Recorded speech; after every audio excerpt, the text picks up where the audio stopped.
Hello നമസ്കാരം. ഇന്ന് ഞാൻ വളരെ സിമ്പിളായിട്ടുള്ളതും നമുക്ക് വീട്ടിൽ എളുപ്പത്തിൽ തയ്യാറാക്കാൻ പറ്റുന്നതുമായിട്ടുള്ള ഒരു പാലപ്പത്തിൻ്റെ റെസിപ്പിയുമായിട്ടാണ് കേട്ടോ വന്നിട്ടുള്ളത്. അപ്പോൾ ഞാനിവിടെ അതിന് വേണ്ടിയിട്ട് 1.5 ബൗള് പച്ചരിയാണ് എടുത്തിട്ടുള്ളത് കേട്ടോ. 1.5 ബൗൾ, ഈ ബൗളാണ് അളവ്. അപ്പോൾ ഞാൻ അതിൽ 1.5 ബൗൾ പച്ചരി എടുത്തിട്ടുണ്ട്. അത് നമ്മൾ ചായ കുടിക്കുന്ന ഗ്ലാസ് ഉണ്ടല്ലോ, ആ ഗ്ലാസിൻ്റെ അളവാണ് കേട്ടോ. ഇത് ഞാൻ നന്നായി കഴുകി വൃത്തിയാക്കി കൊണ്ടുവന്നുണ്ട്. അതിലേക്ക് കുറച്ച് വെള്ളം ഒഴിച്ച് നമ്മൾ സോക്ക് ചെയ്യാൻ വെക്കുകയാണ് കേട്ടോ. ഇതൊരു 2 മണിക്കൂർ നമുക്കിത് സോക്ക് ചെയ്യാൻ വെക്കണം. 2 മണിക്കൂർ കഴിഞ്ഞ് നമുക്ക് ഇത് ഞാൻ ഒരു ജാറിലേക്ക് പകർത്തിയിട്ടുണ്ട്. അതിലേക്ക് ഞാൻ 4 ടീസ്പൂണ് ചോറ് ആഡ് ചെയ്തിട്ടുണ്ട് കേട്ടോ.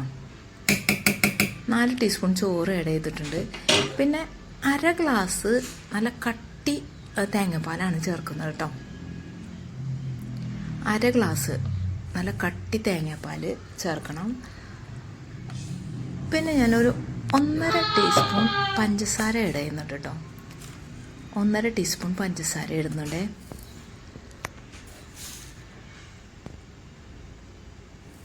പിന്നെ ഒരു പിഞ്ച് ഉപ്പ്, 1.5 പിഞ്ച് ഉപ്പായാലും കുഴപ്പമില്ല. അപ്പോൾ നമുക്ക് അറിയാം ഇത് ഈ മധുരം ഒന്ന് ബാലൻസ് ചെയ്യാൻ വേണ്ടിയിട്ടാണ് കേട്ടോ. എന്നിട്ട് ഞാനൊരു 1/4 ഗ്ലാസ് വെള്ളം കൂടി ആഡ് ചെയ്തിട്ട് ഇത് ഞാൻ ഫൈനായിട്ട് അരച്ചെടുത്തിട്ടുണ്ട് കേട്ടോ. നല്ല ഫൈനായിട്ടാണ്, നന്നായിട്ട് അരഞ്ഞ് കിട്ടിയിട്ടുണ്ട്. നമുക്ക് ഈ ബാറ്റർ ഇങ്ങനെ തന്നെ വേണം, നന്നായി ഫൈനായിരിക്കണം കേട്ടോ. അതിലേക്ക് നമ്മൾ ഒരു പാത്രത്തിലേക്ക് ഒരു 1/4 സ്പൂൺ ഇൻസ്റ്റൻറ്റ് ഈസ്റ്റ് ഞാൻ എടുത്തിട്ടുണ്ട്. എന്നിട്ട് നമ്മുടെ അരച്ച് വെച്ചിരിക്കുന്ന മിക്സ് അതിലേക്ക് ഒഴിക്കണം. അത് നന്നായിട്ട് നമ്മൾ കൈകൊണ്ട് തന്നെ മിക്സ് ചെയ്യാണ് ഏറ്റവും നല്ലത് കേട്ടോ. സ്പൂൺ കൊണ്ടൊക്കെ ആകുമ്പോൾ നമ്മൾ ഈസ്റ്റൊന്നും എല്ലായിടത്തേക്കും ആവില്ല. അപ്പോൾ നമ്മൾ കൈകൊണ്ട് തന്നെ നന്നായിട്ട് ഇങ്ങനെ പതപ്പച്ച് ഇങ്ങനെ മിക്സ് ചെയ്യണം കേട്ടോ. അപ്പോൾ നല്ലൊരു ചെറിയ ചൂടും ഉണ്ടാവും. അപ്പോൾ നമ്മളിങ്ങനെ ചൂടോട് കൂടി അത് മൂടി വെച്ച് കഴിഞ്ഞാൽ നന്നായിട്ടത് ഫെർമെൻ്റായി കിട്ടും. നമ്മൾ ചായക്കടയിൽ നിന്നൊക്കെ കഴിക്കുന്ന നല്ല പാലപ്പത്തിൻ്റെ അതുപോലെ തന്നെയാണ് കേട്ടോ ഞാൻ ഉണ്ടാക്കുന്നത്. ഓക്കെ, അപ്പോൾ അതിന് വേണ്ടിയിട്ട് നമ്മളൊരു 2 മണിക്കൂർ നേരം നമുക്ക് ഇത് ഫെർമെൻ്റാക്കി വെക്കാം. 2 മണിക്കൂറിന് ശേഷം ഞാൻ നോക്കിയപ്പോൾ നന്നായിട്ടത് ഫെർമെൻ്റായി കിട്ടിയിട്ടുണ്ട്. അപ്പം ഞാനൊരു വെള്ളയപ്പം പാലപ്പൊക്കെ ഉണ്ടാക്കുന്ന ചട്ടി ഉണ്ടല്ലോ, അതിലാണ് ഉണ്ടാക്കുന്നത് കേട്ടോ.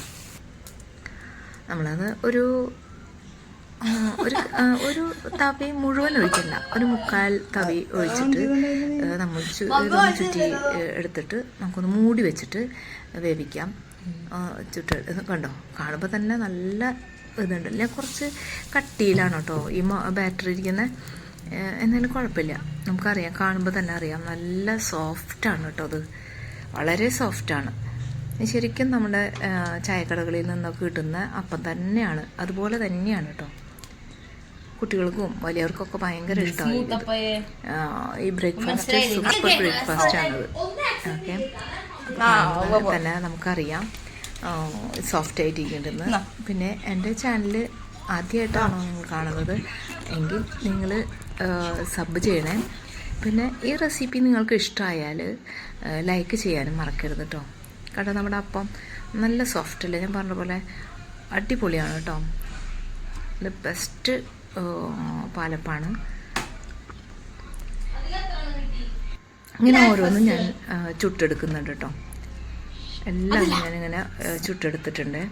ഞാനിപ്പോൾ ഇന്ന് ഇത് കൂട്ടി കഴിക്കാൻ വേണ്ടിയിട്ട് ചിക്കൻ കറിയാണ് കേട്ടോ. നമ്മുടെ കല്യാണങ്ങൾക്കൊക്കെ കിട്ടുന്ന പഴയ കാലത്തൊക്കെ കല്യാണത്തിൻ്റെ തലേദിവസമൊക്കെ അങ്ങനെ കിട്ടുന്ന ഒരു ചിക്കൻ കറി, ഒത്തിരി ഗ്രേവിയൊക്കെ ആയിട്ട് അതുപോലെയാണ് ഞാൻ ഉണ്ടാക്കിയിരിക്കുന്നത് കേട്ടോ.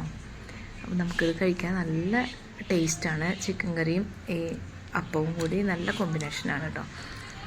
അതല്ലെങ്കിൽ നമുക്ക് സ്റ്റൂ ഉണ്ടാക്കാം, അതല്ലെങ്കിൽ ബീഫ് കറി ഒക്കെ കൂട്ടിയിട്ട് നമുക്കിത് കഴിക്കാം. എന്തായാലും ഇത് ഒരു സൂപ്പർ കോംബോയാണ് കേട്ടോ. ഈ ചിക്കൻ കറിയും അപ്പവും